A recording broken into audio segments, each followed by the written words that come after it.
दीपक देता है रोशनी फैलाने की प्रेरणा, फलदायी वृक्ष देता है देने की प्रेरणा, मधुबन देता है महकते रहने की प्रेरणा, महान व्यक्ति देते हैं जीवन जीने की प्रेरणा। आओ प्रेरणा से दें हम सभी को प्रेरणा।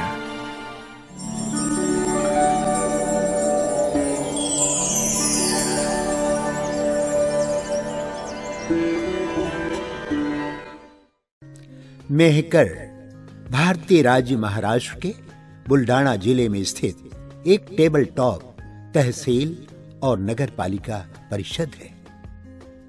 पेनगंगा नदी के तट पर स्थित मेहकर महाराष्ट्र के विदर्भ क्षेत्र में आता है। मेहकर ब्रह्मा कुमारी ईश्वरीय विश्वविद्यालय की मुख्य संचालिका है मीरा दीदी जी। आपका जन्म 1986 में बुरहानपुर में हुआ। बचपन से ही आप पढ़ाई एवं खेलकूद में विशेष रुचि रखती थी। आप उमंग, उत्साह, सहनशीलता, विनम्रता, दया भाव आदि दिव्य गुणों से परिपूर्ण स्नेही आत्मा है। 1983 में ईश्वरीय ज्ञान की प्राप्ति बुरहानपुर से हुई और 1984 में आपने अव्यक्त बाप-दादा से मधुबन में ईश्वरीय मिलन मुलाकात की। बाप दादा एवं दादियों से प्रेरणा लेकर 1985 में आप ईश्वरीय सेवा में संपूर्णतः समर्पित हो गए। तब से आपने बुरहानपुर, मलकापुर, बुल्ढाणा, जालना, जलगांव, जाहोद आदि स्थानों पर अपनी सेवाएं प्रदान करते हुए 1991 से मेहकर में स्थायी रूप से अपनी सेवाएं दे रही हैं। जन जन को ईश्वरीय संदेश देते हुए आपने अनेकों कार्यक्रम आयोजित किए। दीदी जी के नेतृत्व में 200 से भी अधिक विद्यार्थी ज्ञान योग से लाभान्वित हो अपने जीवन को दिव्य गुणों से श्रृंगारित कर रहे हैं।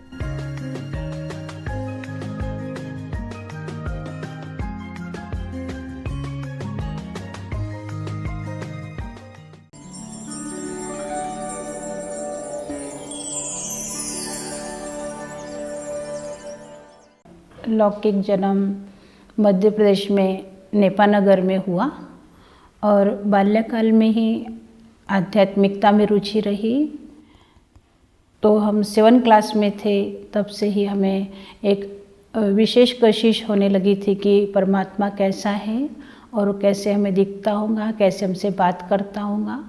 परिवार में भी ज्ञान का थोड़ा सा उन्हों को भी उमंग उत्साह रहता था, तो ज्ञान योग करते ही थे। और हम छोटे थे तो वहाँ पर जाकर बाबा के कमरे में या जो बाबा का फ़ोटो होता था वहाँ बैठते थे। फिर क्या हुआ कि जैसे हमें थोड़ी समझ मिली तो हमने लौकिक पिताजी को एक बार कहा कि हमें दीदी से ज़रूर मिलने के लिए जाना है। तो हम सुधा दीदी जी से मिलने के लिए बुरहानपुर आए और दीदी जी से हमने पहले ही मुलाकात में एक मन में इच्छा थी कि पूछना है, तो दीदी से पूछे कि आत्मा को कैसे देखना है। हमने ये देखा कि दीदी ने बहुत अच्छी रीति समझाया और उसके बाद हमने आत्मचिंतन करके आत्मा के अनुभव की ओर गए और आत्मा का अनुभव भी हमें होने लगा। और उसके बाद हम मधुबन में भी बाबा मिलन के लिए जा सके। फिर हमने देखा, दीदी ने एक बात हमें बताई कि भाई लगन की अग्नि से विघ्नों का विनाश हो सकता है। जितना आप लगन से बाबा को याद करेंगे और अपने आने वाली थोड़ा बंधन भी चला था तो वो बंधन भी ख़त्म होते चले जाएंगे। तो वो भी सहज रीति से अनुभव किया कि कैसे हमने अपने बंधनों को बाबा को याद करके अपने आप ही महसूस किया कि कुछ भी हमें उस समय विघ्न नहीं, लेकिन एक उड़ते कला का अनुभव हुआ। फिर हम मधुबन की ओर गए। जैसे मधुबन बाबा मिलन के लिए 1984 में फर्स्ट टाइम 8th क्लास में हम थे, तब बाबा मिलन हुआ। और बाबा मिलन का तो बहुत ही सुंदर अनुभव हमें रहा, क्योंकि उस समय पर बाबा स्टेज पर हर एक से अलग अलग भी मिलते थे, टोली आदि देते थे और ग्रुप के साथ में भी मिलते थे। तो वो अनुभव तो इतना अद्भुत, इतना न्यारा था कि हमने देखा जैसे हम बाबा के सन्मुख पहुँचे तो ऐसे लगा हम कहाँ गुम हो गए हैं। 15 मिनट 20 मिनट बाबा हमें वरदान देते रहे, हाथ में हाथ देकर टोली देते रहे और ऐसे लगा पता नहीं हम कहाँ चले गए। एकदम अव्यक्त लोग, इतनी कोशिश, एक भी संकल्प नहीं, बिल्कुल निसंकल्प चुंबक की तरह पता नहीं कौन से अव्यक्त लोक में हम पहुँच गए थे। इतनी शक्तियाँ, इतना प्रकाश, इतना बाबा का अलौकिक प्यार हमने पाया।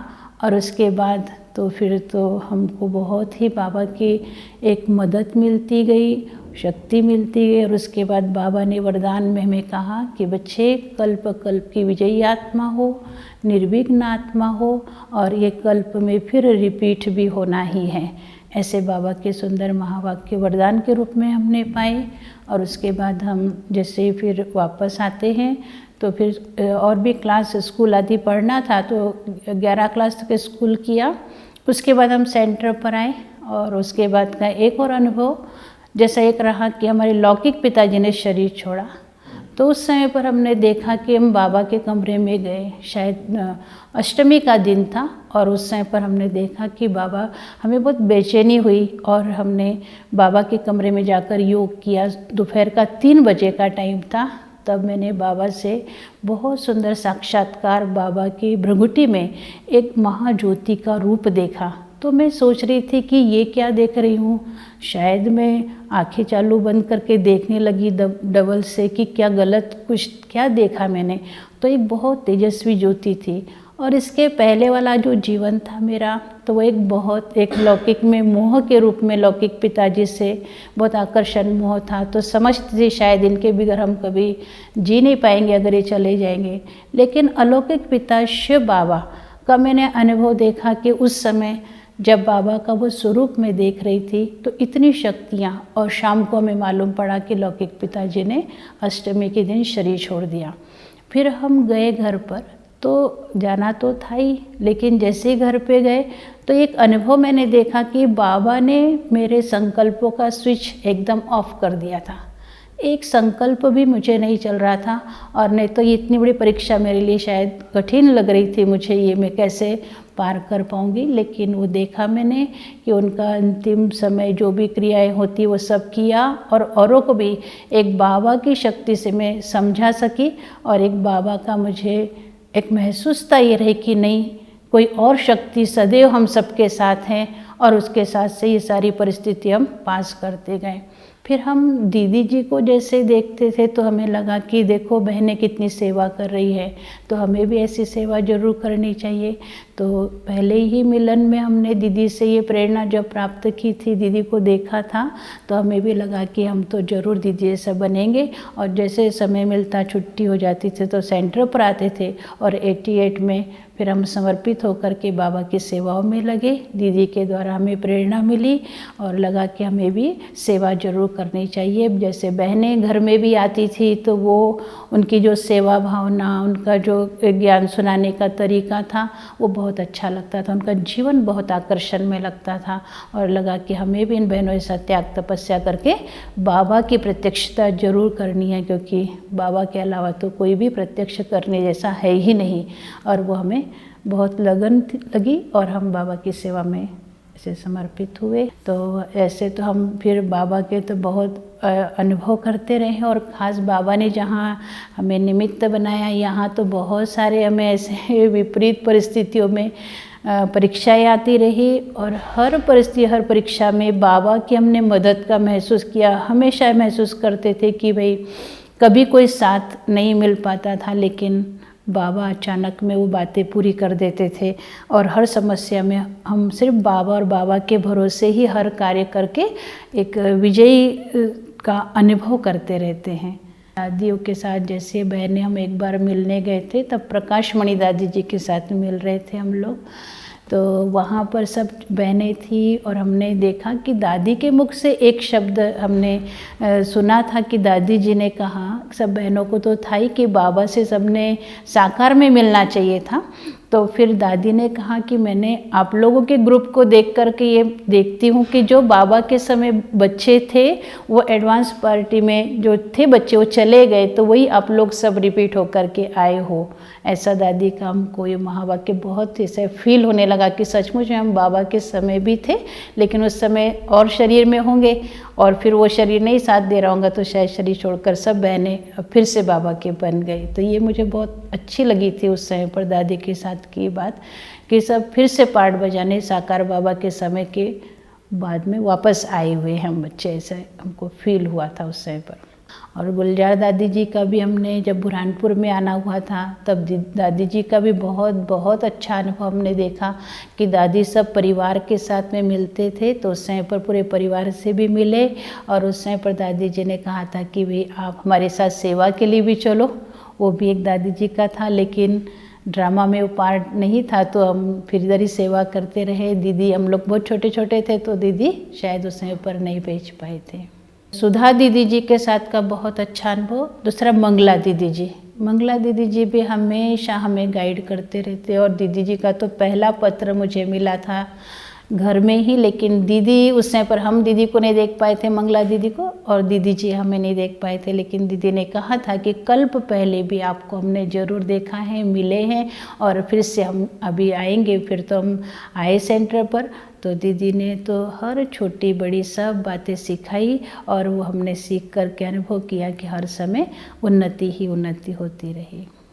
मेहकर में तो आसपास काफ़ी गीता पाठशालाएँ भी खोलने का एक चांस मिला। कई बार रैलियाँ वगैरह हुई है गांव में, तो रैलियों के बीच में भी सब वीआईपी लोग आते गए और उनके माध्यम से भी बहुत अच्छे एक रिस्पॉन्ड मिलते गए। और गांव में भी बहुत बार रैलियों का प्रोग्राम, कहीं आसपास में बाहर से भी कोई रैली आ जाती थी, वो प्रोग्राम भी बहुत बार अटेंड किए गए हैं। और फिर ऐसे तो हर साल प्रोग्राम बाबा के शिवरात्रि वगैरह के भी प्रोग्राम में हम देखते हैं कि काफ़ी बाबा को प्रत्यक्ष करने में मदद मिलती रहती है।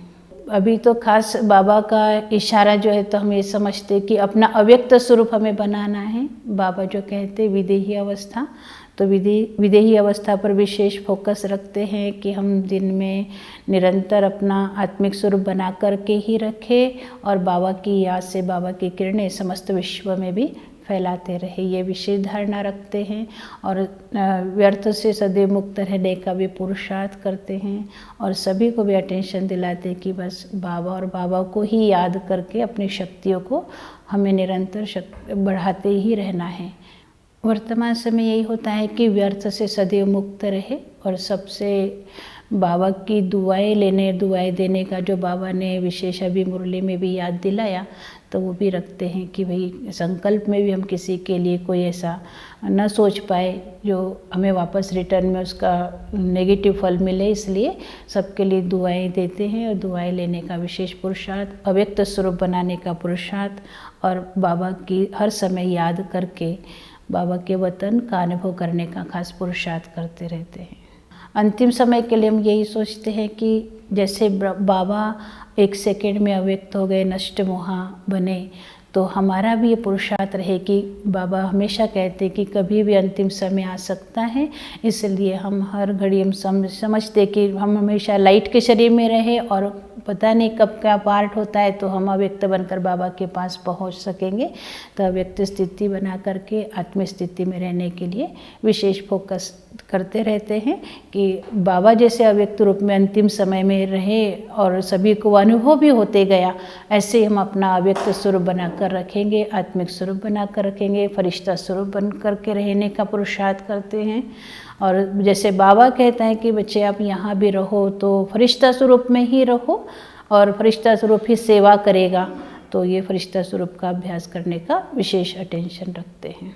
सभी ब्राह्मणों के लिए वर्तमान में तो यही है कि भाई अब हम मनसा सेवा की ओर बढ़े, जितनी मनसा सेवा हम अच्छी कर पाएंगे इसके द्वारा ही हम बाबा को प्रत्यक्ष कर पाएंगे और सारे समस्त विश्व की आत्माओं का कल्याण भी कर पाएंगे। ये सभी ब्राह्मणों के लिए विशेष एक अटेंशन रखने की ज़रूरत है।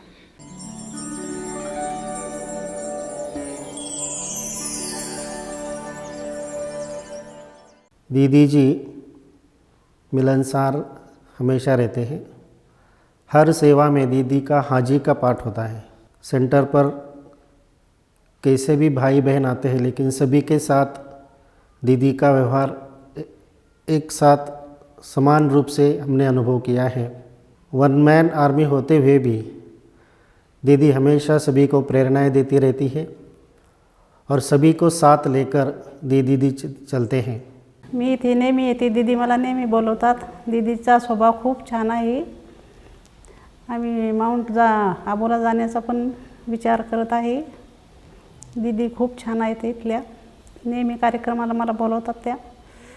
मी नेहमी येते इथे, खूप छान वाटतं इथे येऊन। मीरा बहन जो हैं तो मेरे साथ में 34 सालों से हम लोग संग हैं और उनके संपर्क में रह के मुझे बहुत कुछ सीखने को मिला। जो भी मुझ पे विपदा आई, जो भी कुछ प्रॉब्लम्स आए, तो वो जो समझाती थी उसके कारण मुझे बहुत शांति मिली। उनके कारण मैं मधुबन जा सकी। बड़े बड़े दादियों से जो संपर्क हुआ, जो सुनने को मिला, उसके कारण मुझे बहुत सांत्वना मिली। दीदी हमारे को मुरली पढ़ाती, वो मुरली पढ़ के हमारे को बहुत दिन भर ऊर्जा मिलती। यहाँ आके हमारे को बहुत अच्छा लगता और हम यहाँ आके बहुत खुश है। दीदी जी की बहुत अच्छी सेवा चलती है। सबके साथ बहुत प्यार से व्यवहार करते हैं दीदी जी। मिलनसार होकर के, सबको मिलजुल करके, सभी को एक मत होकर के सभी सेवा में हाथ जुटवाते हैं। तो ये भी हमारे लिए बहुत भाग्य की बात है। मैं छोटेपन से ही दीदी के सानिध्य में रही, क्योंकि हमारे नाना जी भी ज्ञान में चलते थे। दीदी का मेरे को बहुत साथ मिला, क्योंकि दीदी ने ही मेरा जीवन ये दीदी ने बनाया है। दीदी का विशेष गुण है कि वो बहुत सहनशील स्वभाव के है, बहुत दयालु स्वभाव के है। उनका स्वभाव बहुत अच्छा है। वो बहुत प्रेम से समझाते हैं। आपको मैं निरंतर निहारा करूं मेरे बाबा, आपको मैं निरंतर निहारा करूं मेरे बाबा। छवि अंतर में अपने उतारा करूं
है।